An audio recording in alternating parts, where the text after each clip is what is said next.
Good afternoon, everybody. I am Kathleen O'Leary. I'm just going to wait for a couple minutes. Looks like we have some participants just joining us. So we'll wait just a couple seconds so everyone can enter the room and then we'll kick this off.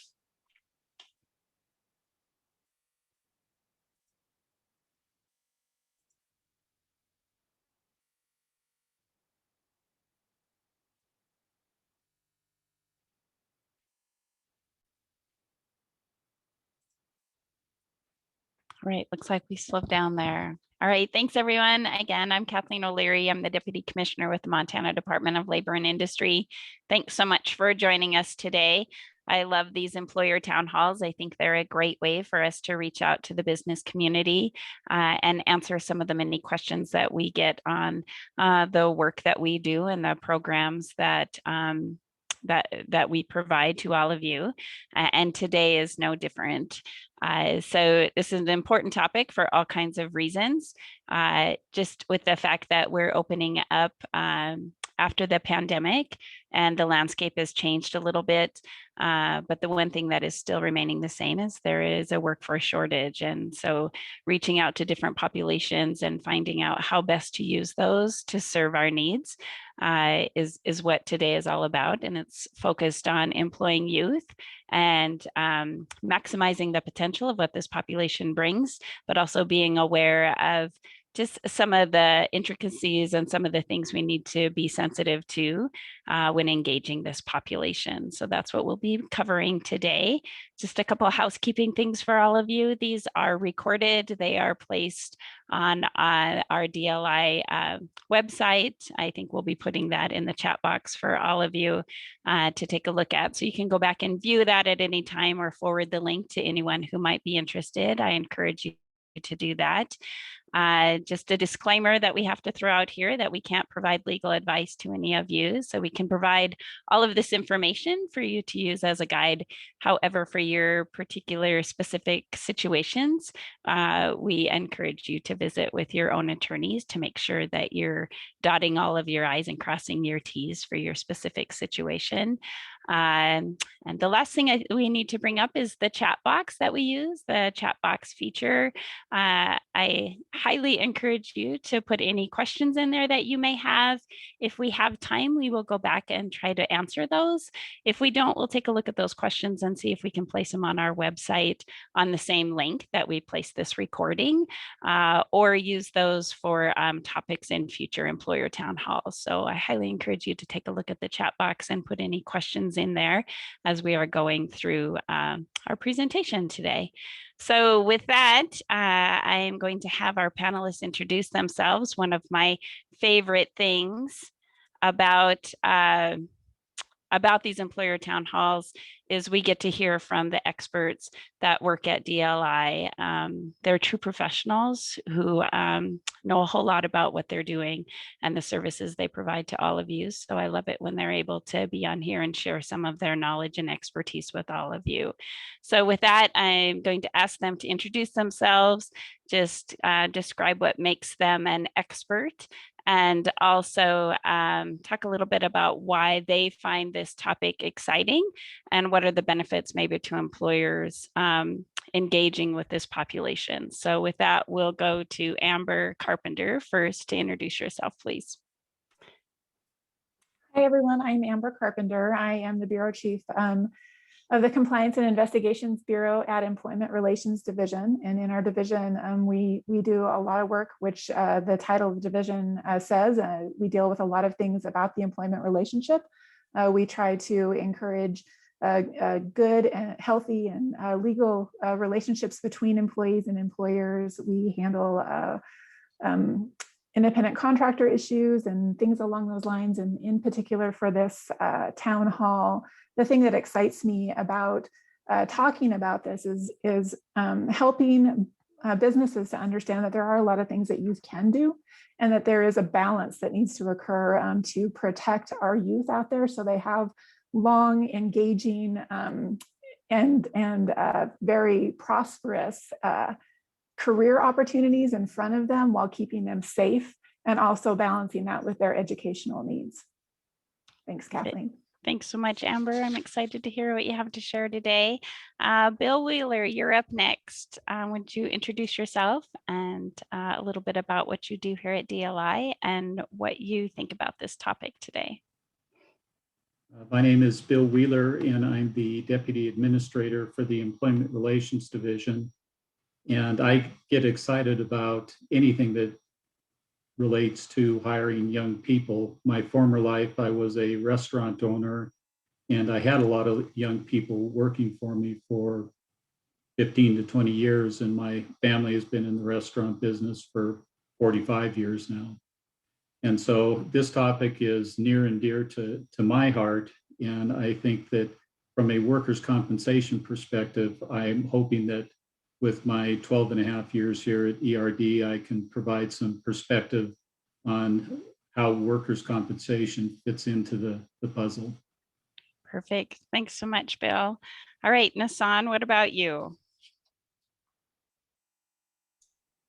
Hi, my name is Nasan Burbridge. I work in the Workforce Services Division, which as a workforce strategist, and Workforce Services Division is what I consider very much a front-facing part of Department of Labor and Industry, working with businesses, working with schools, working with job seekers, really in that space of how do we all work together to support workforce development, training, getting the businesses, the people they need, and getting our people in Montana skilled up right for our businesses. So very fun job. I'm passionate about this because one, I get to focus on this world a little bit with youth and with schools. And I believe in the power of work and to change lives and to put people on new paths. And the younger you can start to introduce young people to industries. And I think one of my favorite connections is that I get to sit with some great industry groups who are so passionate about their work. And how do you make that connection then with our youth and expose them to that same passion and help build their skill set? So perfect. I love everything about that. And we do have Logan Jackson on the screen here. He's actually working in the background. He'll be answering some of the questions that show up in the chat box. And also just a shout out to Rebecca Bradford, who handles all of our slides and also the information that goes in the chat box as well. So with that, let's kick this off. Nissan, I'm going to go to you first. We're hearing a lot about this topic about employing youth. Why is it important right now? Well, right now it's especially important. As you mentioned, right, we certainly talk about it, right? There's skills gaps and sometimes a hard time filling positions, but really that's hard, right? Engaging youth can make your business or organization more successful, more profitable, right? It can also make your life easier, right? Especially if you're the one at your business who's responsible for hiring, for creating a talent pipeline, making sure that you have that consistent stream of talented employees. And really that's true for everyone, right? A large corporation, small businesses, in between, and all types of industries. Sometimes we only talk about a few, but yeah, whether you're building things, whether you're in tech, healthcare, ag, any business you might be running, you need talent. And as we know, sometimes it's hard to come by right now. So there are a variety of ways businesses are finding and training employees to help them thrive. And for some, their future employees might currently be in middle school or high school, and they need to find out about your business and your industry and what it would take to build a career working with you. So some of that interest in engaging future employees, as well as, you know, whether it's a business wanting to engage with young people for the future into their industry, or businesses who are providing someone their first job, like Bill mentioned, right? We know that the best place to learn effective workplace skills are actually at work, right? So we talk about employability skills, lots of talk about that, and there is no better teacher than on the job, right? We get good at customer service the more we do customer service. We get better at public speaking? No, the more we do it. And so really want to start with too, for those employers right now who already are committed to working and hiring young people, you know, we want to thank you for that. And then really, we know that the skills that young people learn at their first job, it really puts them on the path to success. And those skills they gain with you, they take on to their next employer. And then for those who want to expand their engagement, who want to work with more youth, but are intimidated as far as wanting to do it right, wanting to keep them safe, wanting to keep their business safe, we're hoping this information is gonna help people expand that engagement. Yeah, I love that. I love your enthusiasm, Nissan. It's such a great population to be looking to when we're talking about the workforce shortage for so many reasons. Our youth are coming in as a blank slate. Just like you said, they're just like a sponge, like they soak up their environment around them, and then they take all of those skills with them, either staying in this with an employer or moving on to the next job. And they're also really comfortable with technology that we love, right? So as we're moving into those kind of things, they can be really helpful. And plus, they just bring a brand new energy and perspective. So we encourage employers to be looking at this population as you're trying to address your workforce gaps. But there are, just like Nissan said, some things we need to be aware of. We have heard a lot of talk about this, especially as the economy is ramping back up again. Even just across the street in the legislature, there's a couple bills centered on this topic as well. We aren't going to be focusing on those today because we're not quite sure what their future is going to be or what their impacts are going to be. But today we really want to focus on what is currently happening and provide some really general high level things for you to be aware of and things for you to walk away with, regardless of what's happening in the legislature. So Nissan, do you want to dial in a little bit for us? What is it exactly we're going to be talking about today? Yeah, so we get some very similar questions as businesses are starting to engage more with youth, especially maybe talking about programs that might partner with schools. And really, we want to start with that premise that youth employment laws are really designed to protect youth from exploitation and danger. They're not about removing youth from the workplace. So there really are more opportunities than there are restrictions. Especially sometimes when businesses can partner with schools in work-based learning programs. So today we're going to focus on sort of three concepts that we hear often in relationship to this population. So child labor laws, and then workers' compensation and business liability. How do these interplay? How do they affect with this population? And we have just started with a lot of the consistent questions that we get, our frequently asked questions, and then highlight some information and resources that hopefully address some of those. Perfect. Thanks so much, Nissan. I'm going to pivot, Amber, to you. What are employment laws and regulations, and how do they apply to youth specifically? So Montana's child labor laws mirror in a large part the federal laws. Those two acts complement each other in most cases, and the federal child labor law is governed by the FLSA, the Fair Labor Standards Act. Both of those, the state and the federal, address hours worked as well as the types of work that can be performed by youth. The hour restrictions focus solely on 14 and 15-year-olds, and for workers 16 and older, there aren't hour restrictions. However, certain types of work are deemed hazardous, and that prohibits them at both the state and federal level. Both of these laws, as Nissan mentioned, were enacted with the intent of ensuring employment doesn't interfere with the educational opportunities or jeopardize youth safety. Specifics about the occupations that are considered hazardous can be found at the Youth Rules website that I think we have listed in our links. This breaks down what tasks by age or occupations by age can and can't be performed. Perfect. Thanks, Amber. So the website that you referenced, for those of you that are dialing online, is number A there about youth rules. That's the one we're going to be referencing quite a bit today. It sounds like it's a really great resource. Amber, you also mentioned FLSA. Do you want to dive into a little bit more specifics? What is FLSA? The FLSA, as I mentioned, is the Fair Labor Standards Act. That's the federal law, the part of the federal law which regulates minimum wage, overtime, child labor, and equal pay issues. Okay, perfect. So both the U.S. Department of Labor and Montana have laws related to employment of youth. When they are different, can you give us a little context about what a law applies? Sure. Most Montana workers are covered under the FLSA. The FLSA can provide coverage based on either the business or the worker. The business could fall under what we term as enterprise coverage, and the worker could fall under what the FLSA terms individual coverage. And I'll talk a little bit about both of those. Enterprise coverage focuses, as I mentioned, on the business.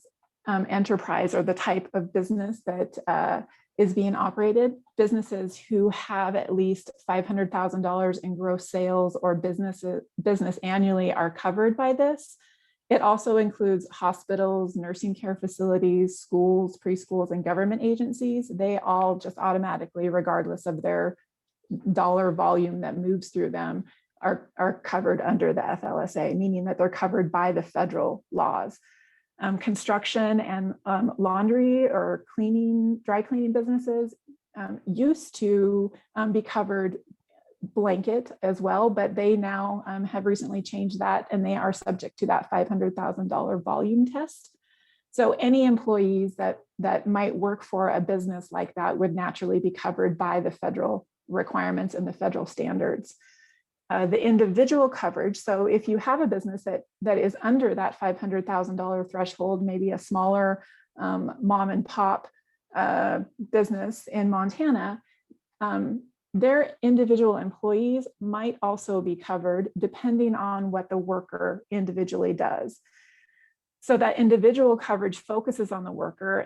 It applies to those who are engaged in any kind of interstate commerce or in the production of goods for commerce. So interstate commerce is a really broad umbrella, a really large variety of things, such as shipping and receiving of goods. Anybody who might accept a credit card for payment because that transaction occurs across state lines, or an out-of-state check. So for example, a good example might be, like I said, a mom and pop hotel who their business is only $300,000 a year, but they accept their front desk person accepts credit card payments for securing a hotel room. That person individually is covered by the Fair Labor Standards Act.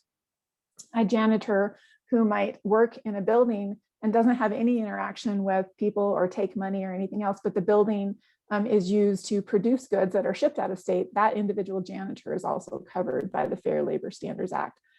So a person, a youth, for example, who might use the family lawnmower to cut the neighbor's grass for money or perform babysitting on a casual basis are not covered by the FLSA. And in an instance where a worker is not covered by the FLSA, Montana's Department of Labor, our laws would come into jurisdiction. And as I mentioned previously, they mirror each other very closely. There are very few and slight differences. And the Department of Labor, the state of Montana Department of Labor, has the authority to investigate and enforce both Montana labor laws and the federal Fair Labor Standards Act. I loved all the examples. Thanks so much, Amber. Sure. That helps, I think, for everybody. I'm just looking for a little bit more clarity on the relationship between the laws. So it sounds like they're fairly similar between our state and the FLSA. But if they are different, which one in general takes precedent? So the rule of thumb that we always like to encourage businesses to do is to go with the higher standard. That higher standard is always the safest route. Giving the example of just a minimum wage issue, for example, Montana's minimum wage is higher than the federal minimum wage. And we have a higher standard principle that applies in the state of Montana. And so that higher standard needs to come into play. Businesses can never go wrong meeting the minimum and of that higher standard and just going with that. Perfect. Thank you for that clarification. I'm going to ask you a little bit, are there exemptions from the child labor provisions of the FLSA? Yeah, there are, but most of those exemptions involve youth that are employed by their parents. Even in those instances, some of the hazardous occupation restrictions still exist. And so folks should check into those hazardous occupation restrictions prior to engaging their youth, even if they're their own children, which again, that can be found on the youth rules website that we've listed. And the other exemptions that commonly come into play are youth actors or performers and newspaper delivery folks. Perfect. Thanks, Amber. Just something to clarify. We are suggesting that people take a look at these websites, but they can also call your office as well, correct? Absolutely. Okay, thank you. You talked a little bit about this, but I'm going to go back to it. How are child labor laws enforced? Yeah, so as I did mention, Montana has the authority to investigate and enforce the child labor provisions of the Fair Labor Standards Act of the federal requirements. However, due to the U.S. Department of Labor's ability to provide more meaningful compliance enforcement regarding child labor violations, we generally turn those investigations over to our counterparts at the federal level. We may do the investigation here, but turn that over or work in partnership with them. Thank you. I'm going to dive into some specifics here, some of the many questions that we hear from employers when they're considering employing youth. Let's talk a little bit about the work hour restrictions for youth. Okay, so as I mentioned, there are hour and duty restrictions based on age. And again, I'm going to plug the links there. There's a ton of really good detailed information there. But for 14 and 15-year-olds, they cannot work before 7 a.m. or after 7 p.m., except in the summer, they can work until 9 p.m. They cannot work more than 3 hours on a school day or 8 hours on non-school days. And cumulatively, they cannot work more than 18 hours per week while school is in session or more than 40 hours a week during non-school weeks. For 16 and 17-year-olds, they don't have any hourly restrictions. And youth can work any job that is not listed as a hazardous occupation at that youth rules website. And as youth get older, jobs considered to be hazardous for them lessen, which opens up more occupational opportunities as those youths age. I thank you for that clarification, because we really do hear that quite a bit. I want to dial in on when we were talking about school days for students that might be learning online or attending remote school right now. What is considered a school day for them? If they're e-learning, they're still considered as attending physically in school. The same work restrictions apply regardless, and they need to go by the normal school schedule in the district that they reside in. Okay, so that's something people need to be aware of for their own particular situations. What about paying a minor minimum wage? Do you want to touch on that a little bit? Yeah. Minimum wage is required for all hours worked for minors. It isn't a minimum wage based on age or anything like that. It doesn't matter how many hours they work or how few hours they may perform, that minimum wage has to be met. Perfect. Let's talk a little bit. Well, there are some hazardous occupations where the employment of minors is fully prohibited. There are exemptions for certain types of youth or minor employees, such as student learner exemption or youth apprenticeship. Can you tell us just a little bit more about that? Sure. Generally, both programs exist to allow youth exposure to certain occupations, while at the same time ensuring that the purpose of the child labor laws aren't lost. Youth 14 and 15 are allowed some variance in their hours when they're enrolled in a work-study program that's approved by the U.S. Department of Labor. And in some of the hazardous occupations listed by the USDOL for the older 16 and 17-year-olds, an exemption exists if they are student learners or apprentices. Both programs offer an opportunity for youth to perform work that might otherwise be deemed hazardous. And details about those exemptions can be found in those youth rules by looking at the Child Labor 101 publication. Perfect. I think we're going to have that link on here as well, so people can take a look at that as well, just to be aware of that. We talked about some of these exemptions, but I'm going to dial into those a little bit more. I think I'm going to go to you first, and then we'll have follow-up with Nissan. What do employers need to know about the student learner exemption and criteria? And then also as a follow-up to that, Amber, what about the registered apprenticeship exemption as well? So these programs are separate, the registered apprentice being an employee, while the student learner is an educational endeavor. They both have criteria laid out that are specific to that program. And I'm going to ask Nissan to jump in here and provide a little bit of information regarding each. Yeah, thank you, Amber. And I'm going to ask Rebecca to go back one slide if she could for just a second. Yeah. So as Amber has mentioned, right, so there are hazardous occupations that have been listed by the USDOL for any age unable to do. Now, there is a series of those that do have what they're calling a student learner exemption or registered apprenticeship exemption. And first, to just kind of frame sort of the idea of registered apprenticeship, right, is that because it gives the framework. Registered apprenticeship is really a paid job, right, with on-the-job learning, on-the-job training. In addition, with classroom learning, there is mentorship, and then it leads to a credential. And it's a credential that is identified in 50 states. And there's some other elements too, as far as wage schedules. And it really does, the heart of this is you've created an agreement for an occupation, right, where you're training on the job. You also have additional theoretical learning that happens with classroom learning, and all of this gets documented in a training plan, including safety instruction.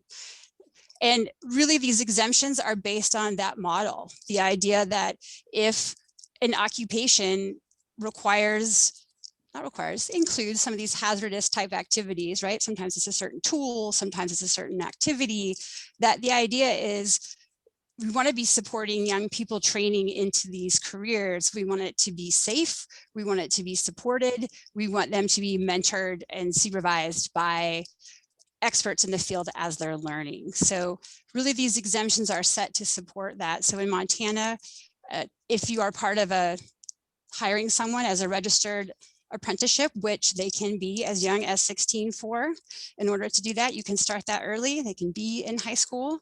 That means that if your industry falls under some of those types of hazardous occupations, that relationship then opens and expands the opportunities of the apprentice. And we can go into details, but not right now. And then in addition to that, there is a student learner exemption. So, and actually I will, Rebecca, have you go to the next slide. So student learner exemption is really based on the same idea. So if a student is enrolled in a course of study at their school, and they then get connected to a business as part of their educational program, they create a written agreement that really does a lot of the same things. It explains the training plan, what they're learning, what the learning expectations are, how the safety is going to be provided, a schedule of progress. So really, what are the learning objectives? What are the benchmarks you're looking for? And then that everyone has signed off on a written agreement with these training plans, which again, sort of fits that criteria of these exemptions, which are, it's a official training plan. People are clear on expectations. There is safety instruction, as well as supervision in activities with experts in the field. So it might be a journeyman, it might be a mentor, but someone who has that background. Yeah. Did I cut you off there, Nissan? No. Okay, thank you. We are getting some questions about the student learner exemptions here. If people have specific questions, we will put some contact information in the chat box for all of you. As far as the information we're presenting today, they will be placed on our DLI website along with the recording of this town hall, so you will have it available to you. Nissan, I want to talk a little bit, or maybe this is Amber. I'm not quite sure who this is going to. Employers are concerned about the safety of all of their employees, but may have special or additional concerns when it comes to persons who are under 18. Can an employer advertise a position that it must be 18 years or older in Montana? Can they just put that blanket statement out there when they're advertising for a position? So I'll go ahead and answer that. And the answer is it depends. In Montana, state discrimination laws protect persons from age 0 and up, which means it can be age discrimination if an employer restricts a position to only people of a certain age group, whether they're older or younger. Similarly, it could be discrimination for an employer to post an advertisement or have an application containing that sort of age restriction. Of course, there may be state and federal laws that could preclude an employer from hiring based on age. For example, if you're hiring a position and the person in that position uses a hoist, there are restrictions in the FLSA and the Fair Labor Standards Act that don't allow an employer to let a person under age 18 operate a hoist. So it's important to both know the functions of the position and then know the applicable state and federal laws that may restrict you from hiring someone under 18 before you start looking for a good fit. So just a couple follow-up questions just to clarify on that.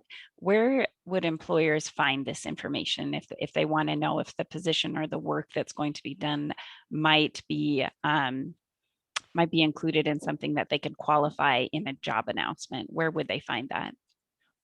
I'm not sure if we have our Human Rights Bureau contact information on our links, but the Department of Labor Human Rights Bureau would be a great resource to talk to about anything that they may be concerned could be an issue for an employer regarding protected class. Perfect. Yeah, it sounds like Logan Jackson's quick on the draw and they're taking care of getting that in the chat box for us. So just to clarify it again, for those who are listening, Amber, it really depends on the work that the individual will be doing. So either the position, they need to vet that before they post it, before they clarify it by age, or if through the interview process, they're interviewing someone who is under 18, they would want to make sure that the work that's being done would qualify for some kind of an age exemption, correct? Correct. All right, perfect. What if somebody just thinks that a position requires a certain level of maturity and feels that only persons over 18 would have that certain level of maturity they're looking for? Do you want to speak to that? Sure. Interesting. I'm sure that we've all known very mature 17-year-olds and immature 27-year-olds. So again, age isn't always the best indicator. The best bet for an employer is to, again, know what you're looking for as far as the qualifications of the position, such as the needed skills and/or experience for the applicant to be successful in the position, and then have both your job posting and your interview process reflect your needs as a company rather than restricting your options based on those protected classes. Right. So be very intentional again with what they're doing. And again, they can contact our agency, or can they use the Youth Rules website as well to help with some of this guidance, Amber? The Youth Rules will talk about those age restrictions that are in law. And so if it's not something that's listed there as an age restriction, then it's likely an okay thing. If there isn't some state or federal law that restricts it, then there would be the question of whether or not it is covered under a protected class issue. So there's a question here in the chat box I'm going to throw your way, Amber, and if we don't have the answer to it, we can follow up later. But so somebody wrote in here, many construction companies won't hire under 18 due to insurance or liability issues. Can you talk about when they're posting positions, what that would look like, or things they might need to be aware of? I don't know that we can answer that. I think Bill might be able to talk a little bit about the insurance issues as we go a little bit farther. Okay. Okay, that's fair. All right. Let's see. I know that we do different kinds of training for employers on some of these topics. Can you talk a little bit about that, Amber? Yeah. In this area, as well as other areas of employment law, we have those things addressed during our Safety Fest, and we have what we call assistance to business clinics, or ABC clinics, if you listen to our jargon. And we also, Logan Jackson, who you mentioned, is on the chat, and he is our compliance education specialist, and he will do tailored trainings as needed basis for individual employers. And I think he's going to put his contact information in the chat. He can be contacted and talked about whether or not certain topics just need to be focused on. And he is always happy to tailor his presentations to the needs of the business or the group. We also have a team of professionals who perform these types of investigations and audits. And they are available via our call center. I think that information is also there. They're available Monday through Friday, 8 to 5. And we are posting that phone number.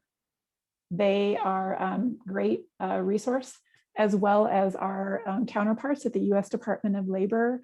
I think we also have their information posted as well. They're out of the Salt Lake office. It's a regional office for the federal level, but they are super responsive and very knowledgeable about all of these things. And so we would encourage folks to reach out to any or all of us, and we can sure help them with their individual needs.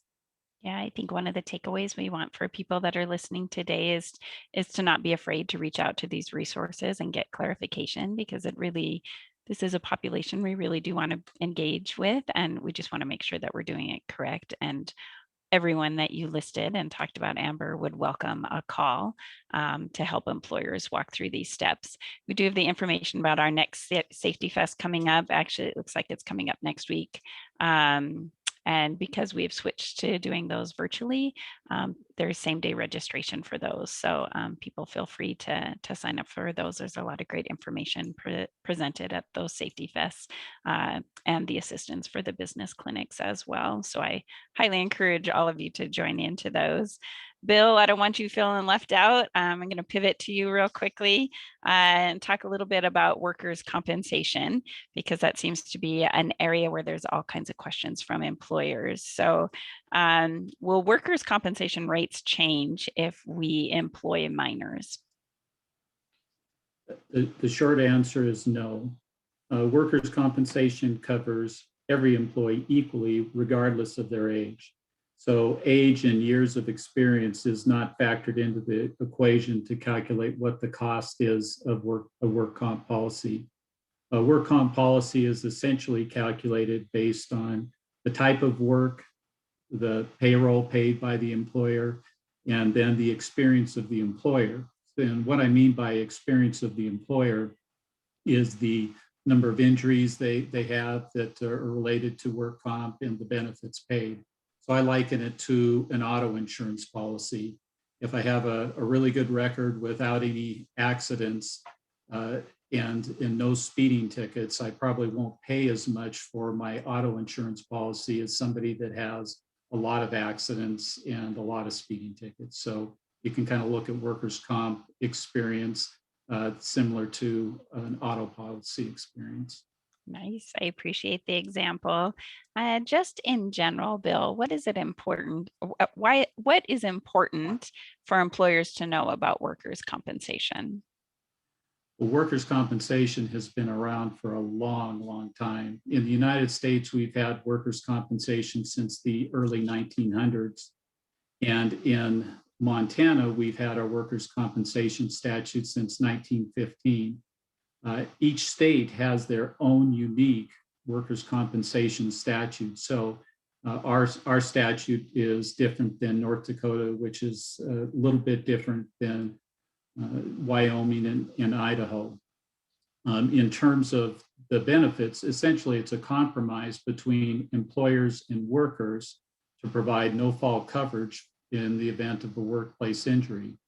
It's paid for by the employer, and it provides benefits to a worker if they're injured while working. And for an injured worker, they basically can count on having benefits paid to them if they do have a workplace injury without the worry of needing to sue the employer to try to obtain some benefits. And then for the employer, essentially they have the benefit of a stable cost of coverage. They know what they're paying, and they don't have to worry if there's a workplace injury of some sort of tort action that might come from their employee. Thanks for the background there, Bill. We talk a little bit about the difference between liability and workers' compensation, which may have been the question related to the construction company. Do you want to touch a little bit on what is the difference there?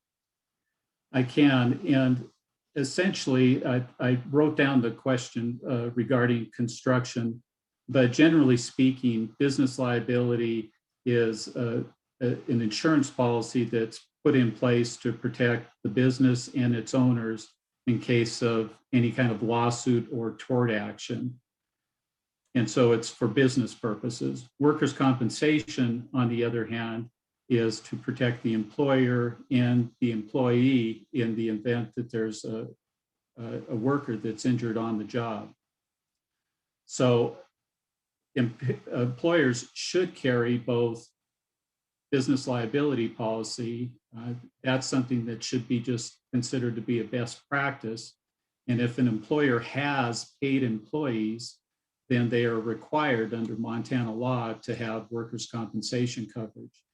And if I understood the question with regard to construction companies, if I'm going to reiterate what I heard, is construction companies are concerned about hiring under 18-year-olds because of business liability and workers' compensation costs. So from the workers' compensation cost perspective, that goes back to my first question. Age and experience doesn't factor into the equation in terms of what the costs would be of a workers' compensation policy. It's based on payroll, the type of work, and whether or not the employers had good or poor experience with their workplace injuries. On the business liability side, I'm not the expert on that, and I would encourage the construction company or any employer to contact their insurance provider to have a better detailed conversation about that. Thanks for the clarification there, Bill. And you touched on both of these things, but I'm going to ask you again, just to kind of make sure that everyone is getting the message. Does an employer need to carry business liability and insurance and workers' comp on employees who are under 18? So the short answer is yes. For business liability, it is not related to an under 18 employee. In my mind, it's a must as a best business practice for anybody that's in business. A business should carry business liability coverage. And then for an employee that is under 18, if they are paying wages, they have payroll for that under 18 employee, that employee must be covered on their workers' compensation policy. Okay, so just to clarify that they carrying business liability insurance has nothing to do with employing someone who's underage. That would be very separate, right? You would want that, and then you would want to be paying workers' comp. That is correct. Okay. All right. Thank you for that. So I want to ask you then, what about volunteers? If we are using youth volunteers, is a workers' compensation rider required for that? How does that work? What does it do? So for volunteers in most situations, whether they're youth or otherwise, in most situations, a volunteer policy is not required, at least currently. But if an employer wanted to cover their youth volunteers, or if they wanted to cover any of their volunteers under their workers' compensation policy, they could do that. And essentially, they would go to their workers' compensation insurer and ask for a volunteer rider. which they essentially would use to add all of their volunteers that they have in their business. And that, again, as a financial planner, I would consider that a best practice for a business to consider. If they have a bunch of volunteers working for their business, even if they're unpaid, that might be a best practice, because by having the workers' comp coverage for those volunteers, then that also becomes the exclusive remedy if they're injured while assisting the business on a volunteer basis. Thank you for the clarification, Bill. So it's not necessarily something that's statutorily required, but it is a best business practice. If you're using volunteers, you'll want to check with your insurance agents to find out how best they might want to be covered in that situation. Did I summarize that correctly, Bill? You summarized it better than I could have. So thank you.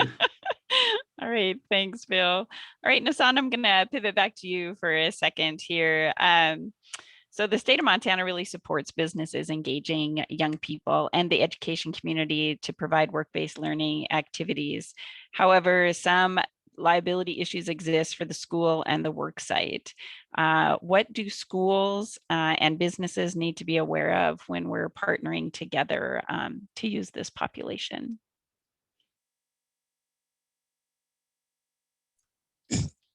Getting unmuted. Yes.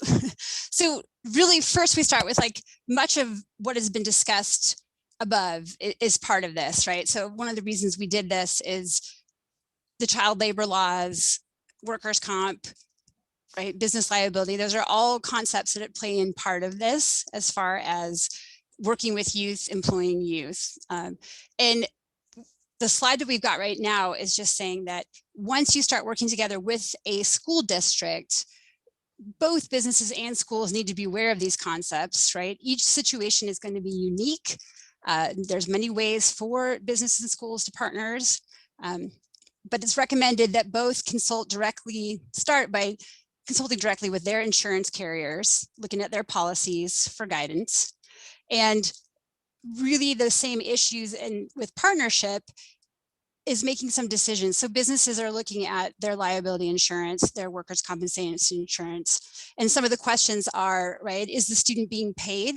Who is the student being paid by? Which then moves it, is that student your employee, right? Which then fits into those requirements that would fit being an employee. If it is a volunteer situation, right, then we start to look at some of the volunteer type riders like for workers' comp.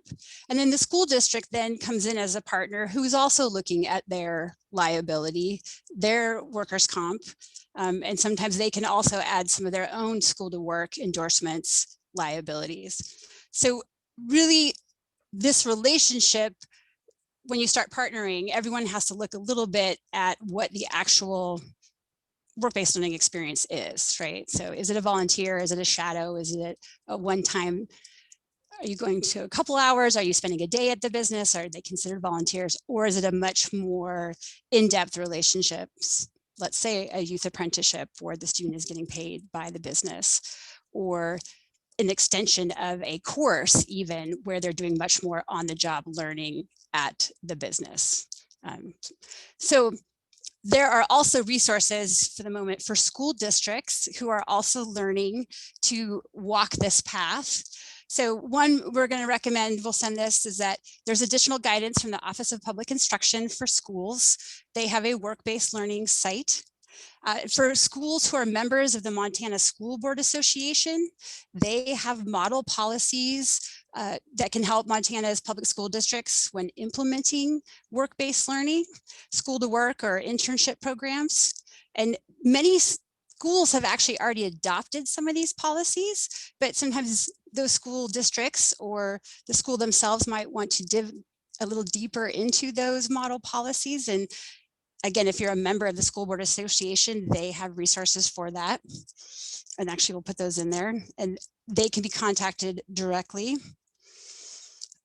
So really what we come down to is it's a relationship we figure out together, and we always recommend you start with your insurance carrier, start with your policies for the unique situation as you start partnering with school districts. Thanks, Nissan. I appreciate that. And for the employers who are listening out there, this isn't meant to be complicated, but it is something that you should be intentional about, right? Take a look at the situation and what you are trying to do and make it work on the front end for both the employer and also the school. So it's a true partnership that really benefits all three entities going forward. So we've just listed some of the things you might want to be aware of for all of the entities involved, both the school and the business, just to double check and be aware of, and then work together to figure out how best to move forward to protect the student learner or the youth, so that we can maximize this partnership for everyone. So thanks so much for that, Nissan. Are there any other resources that you would suggest people taking a look to? And maybe Rebecca, you can turn to the slide that has the list of the different websites. I don't know if you're going to be referring to those or not, Nissan, but anyway, are there other resources that people can be taking a look at? Yeah, and I put some of those actually in the chat box. So I was going to talk about sort of resources and a little bit more partnerships when we start to talk about working with youth and schools or other types of partnerships. So one, just to finish out a little bit more information about thinking about schools, there have been several recent legislation to support that partnership. So for looking into Montana Advanced Opportunities in partnership with schools, as well as some transformational learning, there's starting to be there are some dollar supports. There's funding support as schools start to expand more into that work-based learning and connecting with businesses. And again, OPI has more information about those. We also want to suggest the idea that there are other partnerships within your industry and your business. So we want to give kind of an example of the Montana Contractors Association has launched their Build Montana initiative, and really they're supporting their members in developing a pipeline, supporting businesses as they do this reach out, helping them maneuver through some of these questions. So that's a great support. Montana Manufacturing Extension, they have a program that can help businesses put together manufacturing days and advertising. So the partnership can come in lots of ways. So it can come with working with school districts. It can come working together with other businesses within your industry to help with training, to help with experiences, exposing youth to your industry. So we just wanted to encourage that. Also, one more shout out, because I know we're getting there, there is a recently launched website through Missoula Chamber in partnership with Montana DLI and others, which is called the Workforce Connections, which is a website for businesses to advertise opportunities they have available for youth. And it's a great website. I encourage anyone to take a look, and also echo your comments about the Contractors Association and the Manufacturing Extension Center. All of those are great resources for those particular areas. But to your point, there is more people that could be involved or could be used as a resource than just the one particular business and the school. So encourage people to be creative and reach out to these entities. And of course, just contacting DLI, we could help you walk that path as well. So we're getting to the end of our hour here. So I just want to walk around our panelists here and ask them what they want people to walk away knowing today. Amber, I'll start with you first. What would you like the walk away to be for anyone that's listening? I think mainly just that the youth that we want to engage in these opportunities for future career growth it is a great resource for Montana, and for their future. We need to make sure that we are balancing all of that with keeping them safe and making sure that they keep their priorities of their education in view as they move forward and work with and experiment with these different occupations. Thanks so much, Amber. Thank you for being here today too. Bill, what about you? What would you like people to walk away knowing today? I think really just to hit home one more time that age and experience of our workers really doesn't factor into the equation in the work comp world. It's you can hire somebody that's 17 years old and have somebody that's 47 years old. And it's really based on the payroll and the employer's experience, not the experience of the worker. So that's a takeaway that I would want everyone to walk away with. And one more is that business liability insurance and workers' compensation insurance are both needed for businesses that have paid employees, but they are different, and they are definitely not one and the same. Right. Thanks so much, Bill. Nasan, what is it that you want people to walk away knowing today? I'm going to say a couple things. One is those youth rules and those resources online. We know that each business is unique and often unique to different tools, different methods that you use as far as figuring out what youth can do at what age. And the feds have some really great toolkits by industry. So you can really dig into very specific information about youth by industry. So we highly recommend that you kind of play around in there. Yes, I'm going to use the word play and government regulations. That would be the first thing. The second is that art of partnership, right? Is that we know that engaging youth, sometimes the most important part is that sort of mentorship. It is that training, right? It is the skills we learn in our first jobs. It's how we learn to be a good employee. It's how we learn employability skills, and that sometimes that feels easier to do if you're partnering up with other businesses, if you're partnering up with other schools, so that you can engage with youth, but maybe you're also then sharing that mentorship training part of it in order to support your business. And finally, that, yes, the reason to hire youth, right? So we're at a unique time. We now have 5 generations in the workplace and we are all still learning about each other, right? And what is so great about youth, right, is that value of the mentorship, the training, the helping young people become who they're going to become and become the workers we want them to become. And then the same time is they bring great energy into our businesses and new perspectives, and they see our businesses and our world with new eyes and new ideas. So there's just such kind of a promise and excitement as we figure out how to be safe and follow rules and create more opportunities. I love all of that. Thanks so much, Nasan. And I would just add here, just in closing, echo everything that the panelists said, but just a couple of things for you to walk away with. Montana law is very similar to the FLSA, so federal law, but you do want to be aware of the differences between the two. It would go to whoever it protects which law protects the youth more. So you want to be aware of that and do your homework a little bit, and we can help you walk through that process.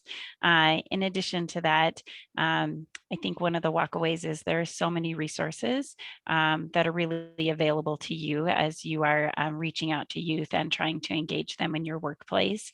One of them being us, of course, DLI, happy to help you walk that path. All of the resources we have listed today on the slides and also in the chat box are available to you as well. And I encourage you to use those. So it's a good experience for you and your employees as well. I would echo what Nasan said about the partnership. It truly is all of us working together to help schools do this, employers, and youth as well. And we want to be a resource to all of you as you're trying to do that. So I would also, in closing, just state that we should be engaging our youth just for all of the reasons that Nissan just so eloquently stated.